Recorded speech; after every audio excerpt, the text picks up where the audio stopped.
All right, Nick, let's go down to Gainesville and talk about the Florida Gators. The Gators had a lot of turnover this offseason, but after hearing some of the things that head coach Billy Napier said, I think the Gators are back in a really, really good spot. And I have some news that they potentially are going to be better than they have been last year.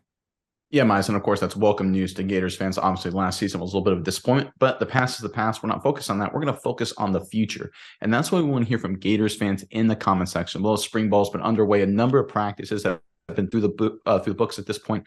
A lot of names coming out of the woodwork to be potential playmakers come the fall. And that's why I want to hear from Gators fans in the comment section below. Give us the guy who you think will be the key difference maker, the key playmaker for this Gators team. I'm going to focus on the offense here. Give us the dynamic key playmaker that you expect Florida to rely on a lot come fall 2023, and let us know who that guy is in the comment section below. All right, Miles, what you got? What's this latest report for Florida?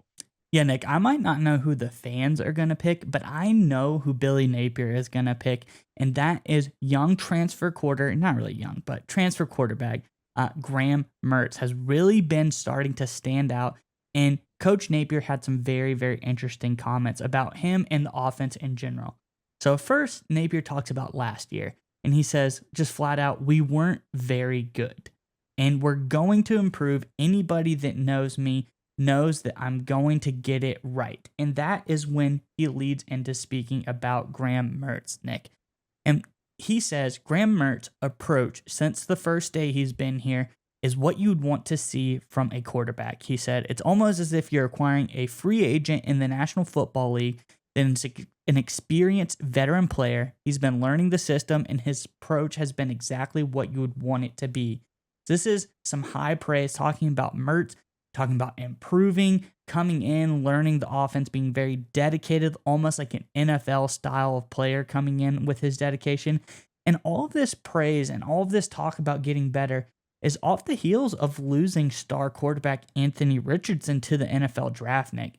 So if you're talking about improving and you're talking about Graham Mertz in the same sentence, there's got to be some excitement in camp around Mertz, saying that he's replacing Anthony Richardson, and Napier thinks that the offense is going to be better this year, Nick. What do you think about these comments, and what does this mean for Florida? So listen, I know Anthony Richardson was a phenomenal athlete who certainly had his moments as a Gator football player. The guy could do incredible things at times on the football field. Some of his highlights are just they're jaw dropping. But the reality is, rep in and rep out, drive in and drive out, game in and game out. He just wasn't that good of a quarterback in terms of running a football team, and that's what modern success involves. Like, you have to have a quarterback. Like, the game manager label in the days of old was kind of a negative, but at this point, to be an elite program in major college football, you almost have to have a game manager. Now, there's different levels to it. You can have a game manager that can also make extraordinary plays. That's the ideal, but you have to have a game manager first. And look, don't take my word for it. Take for the successful teams that have been in the SEC the past few years. How about Georgia? Stetson Bennett. Listen, if I want a guy who's going to win an athletic competition, I pick Anthony Richardson. But Stetson Bennett, when it comes to managing and running football offenses, was far better for Georgia than Richardson was for Florida. There's no argument there. How about Bryce Young for Alabama?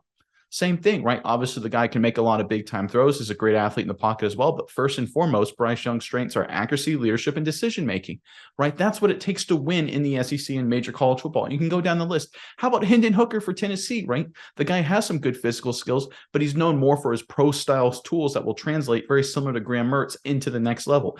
That's what it takes to win at this level of football. You have the Anthony Richardsons of the world, or how about another name? Will Levis from Kentucky, right? These are the guys that look flashy. They're the great highlights. They have the big arms. They look good on, in shorts and throwing, but they have issues when it comes to running offenses. And I think at times last season that really hurt Florida. There were the highlight moments. I remember the 2-point play, I think it was against Utah, was spectacular. I think it had like a 70-yard touchdown run. I think it was against LSU. That was staggering. A lot of big time throws. But those were the highlights. You won SportsCenter, Anthony Richardson did. They didn't win the games on Saturdays. And Graham Mertz, with his accuracy, decision-making, leadership, and just his overall demeanor, is much closer to what it takes to be successful at big-time college football at that position. So that's why I think Napier and company in Florida is really exciting, because Florida has the athletes that have the guys. They've got a decent roster. They brought in a lot of quality players, both in recruiting and in transfer portal. So I think they just need a quarterback who knows how to distribute the football and manage the game. Mertz is that guy, in my opinion. And I understand completely why Napier is excited, because it just, with a guy who can manage the game and manage the flow behind center, this team could be dangerous in 2023.